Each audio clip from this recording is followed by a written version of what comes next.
আসসালামু আলাইকুম।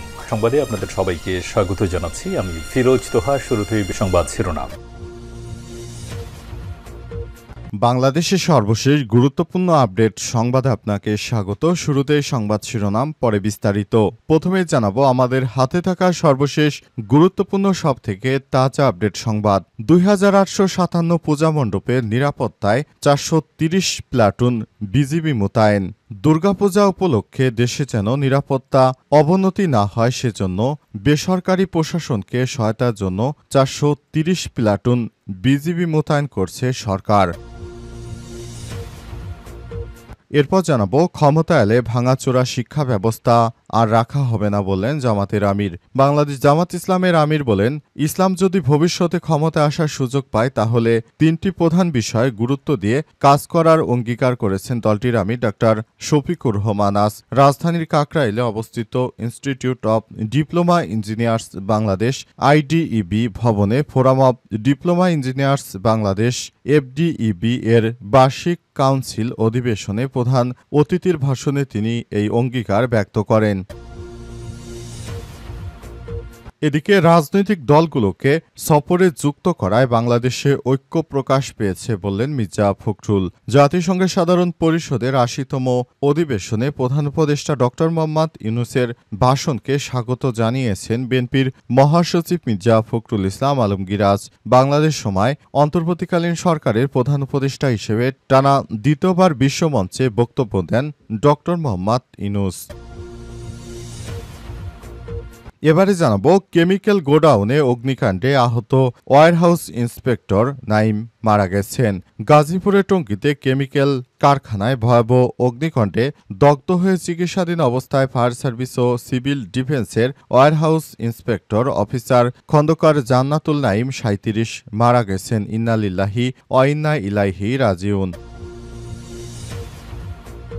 এবং সর্বশেষ জানাবো নাইজেরিয়ায় স্বর্ণখনি ধস, কমপক্ষে ১০০ জনের প্রাণহানির আশঙ্কা। নাইজেরিয়ার উত্তর পশ্চিম অঞ্চলে একটি স্বর্ণখনি ধসে কমপক্ষে ১০০ জনের মৃত্যু হয়েছে বলে আশঙ্কা করা হচ্ছে। আজ জামফারা রাজ্যের মারু এলাকার কাদাউরি খনিতে এই দুর্ঘটনা ঘটে। প্রিয় দর্শক, এতক্ষণ শুনছিলেন সংবাদ শিরোনাম, এবারে বিস্তারিত। তবে তার আগে বন্ধুরা অনুরোধ থাকবে এই সংবাদটিতে একটি লাইক দিন। এই চ্যানেলে আপনি নতুন হয়ে থাকলে আমাদের সংবাদটি দেখতে দেখতে চ্যানেলটি সাবস্ক্রাইব করে রাখুন। কমেন্ট করে বন্ধুরা আপনার মূল্যবান মতামত জানিয়ে দিন আপনি বিশ্বের কোন দেশ থেকে বা বাংলাদেশের কোন স্থান থেকে আমাদের সংবাদটি দেখছেন এবং শুনছেন। আর বন্ধুরা এই সংবাদটি আপনার সোশ্যাল মিডিয়া ফেসবুকে শেয়ার করে বন্ধুদেরও দেখার সুযোগ করে দিন। এবারে বিস্তারিত। 2857 পূজা মণ্ডপে নিরাপত্তায় সারা দেশে 430 প্লাটুন বিজিবি মোতায়েন। সনাতন ধর্মাবলম্বীদের বৃহত্তম ধর্মীয় উৎসব শারদীয় দুর্গাপূজা উপলক্ষে পূজা মণ্ডপে সার্বিক নিরাপত্তা নিশ্চিতে কাজ করছে border guard of Bangladesh BGB.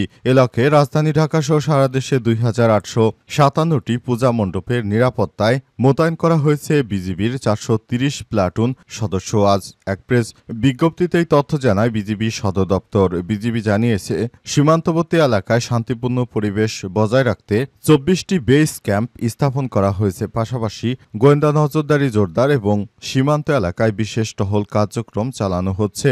তথ্য অনুযায়ী বিজিবির নিরাপত্তাধীন সীমান্তবর্তী ও পার্বত্যবর্তী এলাকায় 1411টি এবং সীমান্তবর্তী এলাকার বাইরে 1446টি পূজা মণ্ডপ রয়েছে। সীমান্তের বাইরে পূজা মণ্ডপগুলোর মধ্যে রাজধানী ঢাকা, নারায়ণগঞ্জ ও গাজীপুর সিটি কর্পোরেশন এলাকায় রয়েছে 441টি, চট্টগ্রাম মহানগরী এবং পার্শ্ববর্তী এলাকায় 694টি এবং দেশের অন্যান্য স্থানে রয়েছে 311টি পূজা মণ্ডপ।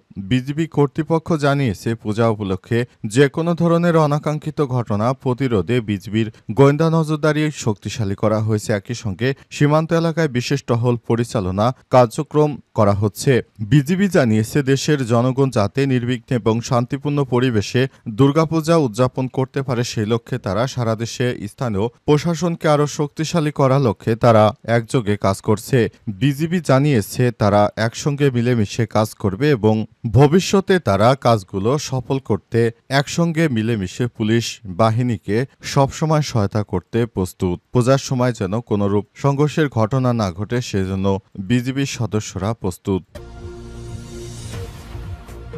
ক্ষমতা এলে ভাঙাচোরা শিক্ষা ব্যবস্থা আর রাখা হবে না বলছে জামাতের আমির। বাংলাদেশ জামাত ইসলাম যদি ভবিষ্যতে ক্ষমতায় আসার সুযোগ পায় তাহলে তিনটি প্রধান দায়িত্বে গুরুত্ব দিয়ে কাজ করার অঙ্গীকার করেছে দলটির আমির ডাক্তার শফিকুর রহমান। শনিবার ২৭ সেপ্টেম্বর দুপুরে রাজধানীর কাকরাইলে অবস্থিত institute of diploma engineers Bangladesh IDEB ভবনে forum of diploma engineers Bangladesh FDEB এর বার্ষিক কাউন্সিল অধিবেশনে প্রধান অতিথির ভাষণে তিনি এই অঙ্গীকার ব্যক্ত করেন। অনুষ্ঠানে বক্তব্য রাখতে গিয়ে ডাক্তার শফিকুর রহমান প্রথমেই ন্যায় বিচার ও সুশাসনের উপর জোর দিয়ে বলেছেন, আমরা ক্ষমতা এলে দাবি আদায় কাউকে ১ মিনিটের জন্য কর্মস্থলে ফেলে রাস্তায় আসতে হবে না। ইনসাফের ভিত্তিতে যারা যেটা পাওনা সেটা তাদের হাতে তুলে দেওয়া হবে। প্রথম অঙ্গীকার হিসেবে তিনি দেশের শিক্ষা ব্যবস্থা সংস্কারের কথা উল্লেখ করেছেন। তিনি বর্তমান শিক্ষা ব্যবস্থাকে ভাঙাচোরা আখ্যা দিয়ে টিকে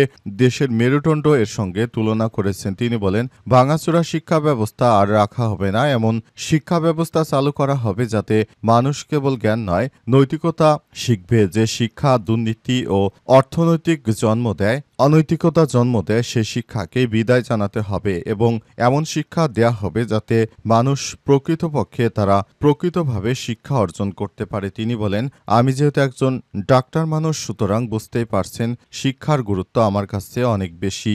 একজন এডুকেটেড পারসন হিসেবে আমি বলতে পারি এদেশে শিক্ষা অর্জন করার জন্য শুরু থেকে আমাদেরকে ওইভাবে কোনো সহায়তা করা হয়নি। আমাদের শিক্ষা ব্যবস্থাকে বারবার বিভিন্ন রাজনৈতিক দল এসে রাজনৈতিককরণ করেছে। বিশেষ করে শেখ মুজিবুর রহমানের বিষয়গুলো অন্তর্ভুক্ত করে তারা অনেকেই রাজনৈতিক অঙ্গনে খেলা করেছে, কিন্তু প্রকৃতপক্ষে দেশের সাধারণ মানুষের যে ধরনের আকাঙ্ক্ষা ছিল তা প্রকৃতপক্ষে প্রতিফলিত হয়নি।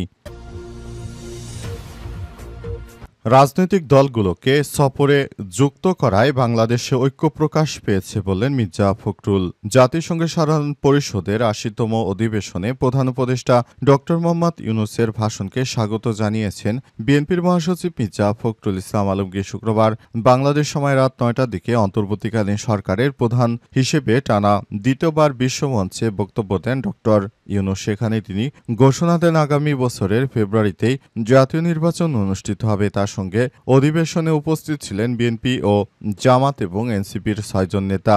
ভাষণের প্রতিক্রিয়ায় মির্জা ফখরুল বলেছেন, নির্বাচন নিয়ে প্রধান উপদেষ্টার বক্তব্য অত্যন্ত জোরালো ছিল। রাজনৈতিক দলগুলোর মধ্যে নির্বাচন নিয়ে আর কোনো সংশয় নেই। আমরা খুশি সব রাজনৈতিক দলগুলো তিনি এই সফরে সংযুক্ত করেছেন। এর মধ্যে বাংলাদেশের ঐক্য প্রকাশ পেয়েছে। এর আগে প্রধান উপদেষ্টা তার বক্তব্যে বলেছেন, ছাত্র জনতার গণ অভ্যুত্থানের মধ্য দিয়ে স্বৈরাচারকে বিদায় করে বাংলাদেশ আবারও ঘুরে দাঁড়াতে চাইছে। তিনি আরও জানান, ফেব্রুয়ারিতে নির্বাচনের প্রস্তুতির পাশাপাশি সংস্কার কাজও চলছে যাতে ভবিষ্যতে সরকার এই প্রক্রিয়া অব্যাহত রাখতে পারে বলে মনে করা হচ্ছে।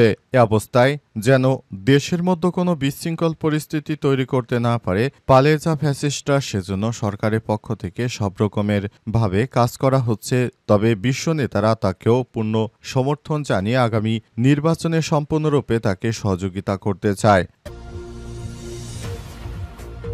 কেমিক্যাল গোডাউনে অগ্নিকাণ্ডে আহত ওয়্যারহাউস ইন্সপেক্টর নাইম মারা গেছেন। গাজীপুরের টঙ্গীতে কেমিক্যাল কারখানায় ভয়াবহ অগ্নিকাণ্ডে দগ্ধ হয়ে চিকিৎসাধীন অবস্থায় ফায়ার সার্ভিস ও সিভিল ডিফেন্সের ওয়্যারহাউস ইন্সপেক্টর অফিসার খন্দকার জান্নাতুল নাইম ৩৭ মারা গেছেন। ইন্না লিল্লাহি ওয়া ইন্না ইলাইহি রাজিউন। শনিবার ২৭ সেপ্টেম্বর রাজধানীর জাতীয় বার্ন প্লাস্টিক সার্জারি ইনস্টিটিউটে চিকিৎসাধীন অবস্থায় তিনি শেষ নিঃশ্বাস ত্যাগ করেন। এর আগে ২২ সেপ্টেম্বর টঙ্গীর সাহারা মার্কেটে কেমিক্যাল কারখানায় আগুন নেভাতে গিয়ে তিনি দগ্ধ হন। তার শরীরের ৪২% দগ্ধ হয়েছিল। এই ঘটনায় ফায়ার সার্ভিস ও সিভিল ডিফেন্সে ৪ জন আহত হয়েছে, যাদের মধ্যে ইতিমধ্যে ৩ জনের মৃত্যু হয়েছে। গত 23শে September fire fighter Shamim Ahmed ও 24শে September fire fighter Nurul Huda চিকিৎসাধীন অবস্থায় মৃত্যুবরণ করেন। সর্বশেষ দেশের তরে আত্মত্যাগ করলেন ওয়্যার হাউজের ইন্সপেক্টর জান্নাতুল নাইম। খন্দকার জান্নাতুল নাইম 1988 সালে শেরপুরে নকলা উপজেলার গড়দুয়ারা ইউনিয়নে খন্দকার বাড়িতে জন্মগ্রহণ করেন। তিনি মোল্লারটেক ইউনিয়ন বিদ্যালয় থেকে 2004 সালে এসএসসি ও ফুলপুর ডিগ্রি কলেজ থেকে এইচএসসি পাশ করে স্নাতক ডিগ্রি অর্জন করেছেন। 2016 সালে 24 আগস্ট তিনি বাংলাদেশ ফায়ার সার্ভিস ও সিভিল ডিফেন্সে যোগদান করেন। চাকরি জীবনে স্টেশন অফিসার হিসেবে মানিকগঞ্জ ও নারায়ণগঞ্জে ফায়ার স্টেশনে দায়িত্ব পালন করেন তিনি।